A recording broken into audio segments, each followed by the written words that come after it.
My family lives in Covington, Louisiana, in a little neighborhood that is nestled upon the Trafalgar River. Our house is right next to the riverbank and is amazing. We have a boat dock in our backyard. My father built my sister and I a tree house that's inside of an old oak tree. From my bedroom window, I could climb out onto a tree branch that would take me straight to the side door of our treehouse. The neighborhood was semi rural. What I mean is, we only had about 20 houses in our neighborhood, and they were all rather spaced out. My home was on 3 acres of land, which put the closest neighbor a good distance away. One evening when I was 15 years old, my parents left me and my 10-year-old sister home to have dinner with friends. So we both snuggled up in my bed and watched episodes of iCarly. Around 9 p.m., I heard the sound of a boat engine coming down the river, which was very odd because people don't travel the river at night. It was dangerous because of the amount of debris that was always floating around in the river. I peeked my head out the window to see who or what it was, but strangely the boat didn't have any lights on. I could only make out two figures from the light of the moon. Feeling very secure, I left the window open and we finished watching TV. Minutes later, our dogs started barking inside their pen, which was located at the back of the property near the boat launch. The bark was a vicious bark, like they wanted to attack. And I looked out my window again, only to see two men dressed in black walking up towards the back of our house from the boat launch. My sister, who didn't want to be left alone in the first place, was on edge and panicking as soon as she heard the dogs barking. For some reason, I was not afraid. I wanted to protect my sister. So I ran out the room and turned off the lights upstairs in the house, along with the TV and the light in my room. Now, I could hear the men talking outside through my open window, but couldn't make out what they were saying because the dogs were barking. What should I do? Cell phone. Yes. I needed to call the police, but my cell phone was downstairs on the kitchen counter. Wait here, I told my sister, and I ran as fast as I could down the stairs into the kitchen. Just as I grabbed the cell phone, I looked up and saw someone peeking through the kitchen window. We locked eyes, just for a few seconds, and the man licked the window screen. At that moment, I knew these people were crazy. I sprinted out of the kitchen and made it up the steps in 5 seconds where my sister was standing waiting on me. Strangers are here, and they want to hurt us, I told her. I thought to myself, what should we do? The treehouse. Treehouse, to the treehouse. We went to my room, closed the door, and locked it behind us, and then made our way out of the window. As I left out, I closed the window behind me, something that to this day I believe saved our lives. While in the treehouse, I called my dad and whispered to him, "You need to come home. Strangers are breaking into the house." He three-way called 911. And I was asked to explain what was going on. By now, lights started coming on inside the house, and we could hear things falling over and crashing. Then the lights upstairs started coming on room by room. They were looking for us. Finally, I heard a loud thump, and the light in my room came on. I was completely terrified. I covered up my sister's mouth to keep her from screaming, and laid the cell phone down on the floor so the light would not draw their attention. The 911 operator was saying that the police were on their way when one of the men looked out of the window. He didn't look at the treehouse. He was looking down as to see if we had jumped out of the window. By now, I could hear the police sirens in the distance. Then suddenly, two of our dogs, Wild Bill, a German Shepherd, and Zeus, a boxer, had somehow gotten out of the pit and were barking ferociously and circling the house. Minutes later, two cop cars arrived. One drove directly to the oak tree and parked under it. The other one parked in front of our house. Those two men were arrested, but not before they completely destroyed and trashed the majority of the items in our home. My father, who knew the sheriff very well, found out that these men had randomly picked out our house with intentions of killing everyone inside.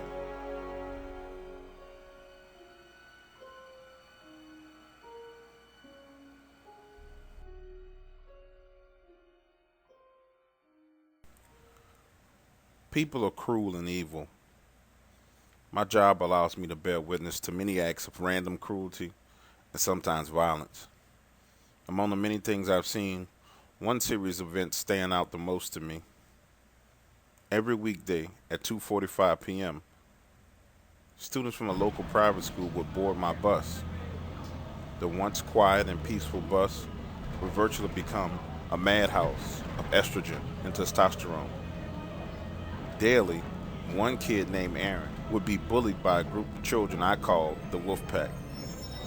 I gave them this name because they seemed to be able to sense weakness in other children. They even tested me from time to time. The average age of the kids on my bus was 13 to 16 years old, but the boys were the worst. In their minds, they were already men and didn't have to listen to anyone. Aaron was not a small kid. He just lacked confidence, and for some reason, he let people push him around. Daily, he was tormented. One day, the bullying took a turn for the worse. Aaron was sitting at the front of the bus, in the safe zone as the kids called it, when one of the older kids walked up to him, stuck his hands in the back of his pants, digging into his butt crack, then wiped his hand on his face. The bus erupted with laughter. I guess Aaron had enough, and he took a swing at the boy. At this point in time, we were on a Greater New Orleans bridge, a bridge that crosses the Mississippi River. So I couldn't stop the bus there. Aaron was dragged to the back of the bus, to the emergency exit door, and beaten by the wolf pack. I swerved through traffic trying to get to the next exit so I could stop it. That's when one of the boys opened the emergency door, attempting to push Aaron out. Aaron braced his feet on both sides of the emergency door as they attempted to push him off the bus in the moving traffic. Holy shit, what the fuck are these children doing? I slammed on the brakes, using the momentum to slide Aaron forward and slam the back door of the bus closed. I pulled over on the bridge, charged to the back of the bus, grabbing the leader of the group. I told him, if you wanted to kill someone, try that shit with me. I drug him to the front of the bus and sat him in the seat behind me and told him if he moved, I'd pull over and kick his ass. We exited the bridge and parked as I called the principal, who sent out school security to take Aaron home. I finished my route, and the next day, low to my surprise, I had a meeting with the principal. Turns out, the Wolfpack's parents were rich. Fucking lowlifes who didn't discipline their kids. They tried to cover the situation up. It was attempted murder. And had I not stopped it, it would have been murder. How was I rewarded? I was fucking fired. Kids these days are fucking crazy. And Aaron, you should have kicked those kids' ass long before that day.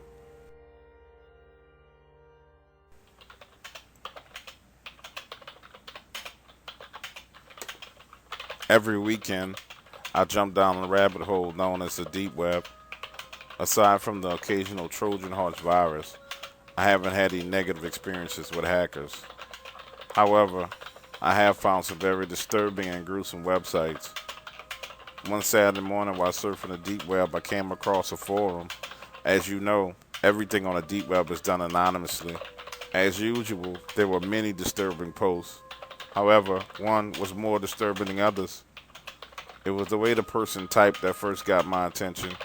He would capitalize the first and third letter in every word. This shit was strange, almost psychotic. Who does that kind of shit? The poster shared a riddle, and it said if anyone could solve it, he would reveal the secret location of something special. The riddle was, over my head is a veil. I have 2 arms and legs in the morning, 1 arm and leg by noon, and only a head by evening. What am I? The people in the forum went batshit crazy guessing the answer, and this riddle drew a lot of attention. Over 15,000 people tried to answer. Then someone wrote the most cryptic bullshit ever. I am a dead nun. LOL. The riddler posted latitude and longitude coordinates along with instructions to look for a tree with a red X painted on it. Immediately, the trolls started posting images of Google Maps that showed the forested area in southern Mississippi. The following weekend, when I went back to check the post, things had quieted down. The riddler made a third post asking if anyone had been to the coordinates. However, by now, people were distracted by other posters. This infuriated the riddler. who made a final post. It was a picture of a little girl, no more than 12 years old. She was bound and naked. The background showed a hole in the ground next to a very large tree with a red X on it. From the look of the picture, her neck was broken and her ankles were broken. There was no outrage. There was no anger. People only asked to see more pictures of the dead girl. Fucking filthy animals. I don't even know why I look at this shit.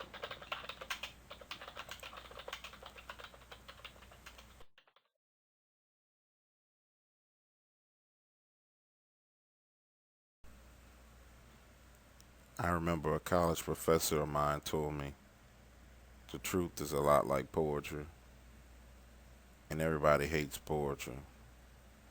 The story that I'm going to tell you is true. Whether you believe it or not is up to you. I still deal with the consequences and repercussions of it to this day. She was a sexy girl, nice rack, firm ass, and long hair.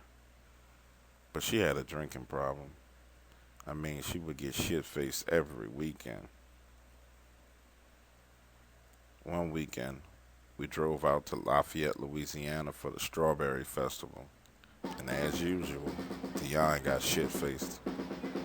Her and her sister stumbled around the carnival from ride to ride, acting like 12-year-old little girls instead of the 21-year-old women that they were.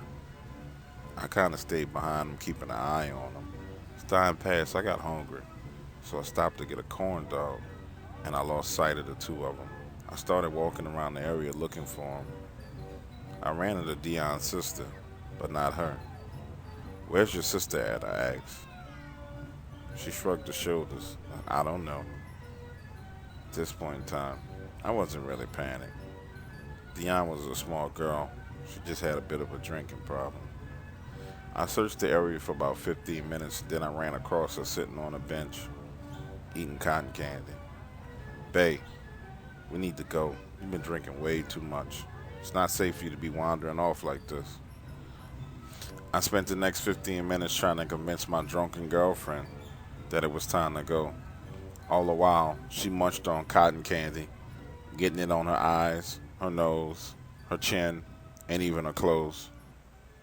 I know what you guys are thinking. The fuck am I doing with this girl? But if you would have seen her, you'll understand why I put up with this kind of shit. It was an hour-long drive from Lafayette back to Baton Rouge.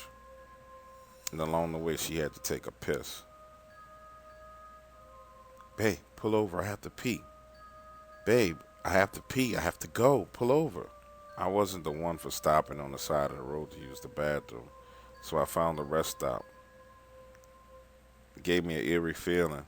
Besides, it's 12:30 in the morning at this time. I pull up to an empty parking lot and park right in front of the building.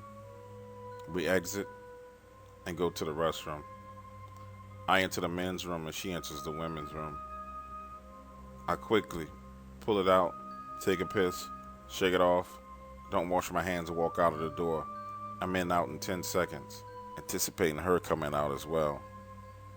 Seconds turn to minutes and she hasn't come out. I peek my head around the side of the building, looking at the car to see if she got back in with her sister, but she's not there. The fuck is going on?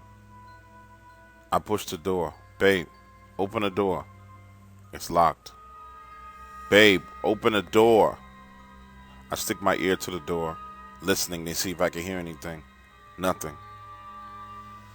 I scurry around the side of the building, because I remember there was a window in the men's bathroom. It was high. I climb up to the side of the wall, looking into the window, and what I saw scared the shit out of me. She had her back against the wall in a corner by the face bowl, and someone else was there. They were just standing there over her. I beat on the window. "Hey, motherfucker. The fuck is wrong with you? Leave my girl alone." "Dion, open the door. Open the door, babe. Open the door." She didn't move, and neither did the figure. The look on her face was fucking horrifying. I hurried up and ran to the car, grabbing my pistol from under the seat, and came back to the window, beating on the window. Motherfucker, open this door, I'ma shoot you. I fired my weapon in the air one time. He didn't move, and neither did she. The fuck is going on? I pointed the weapon through the window as I held onto the ledge. Motherfucker, if you don't leave my girl alone, I'ma shoot you through this fucking window.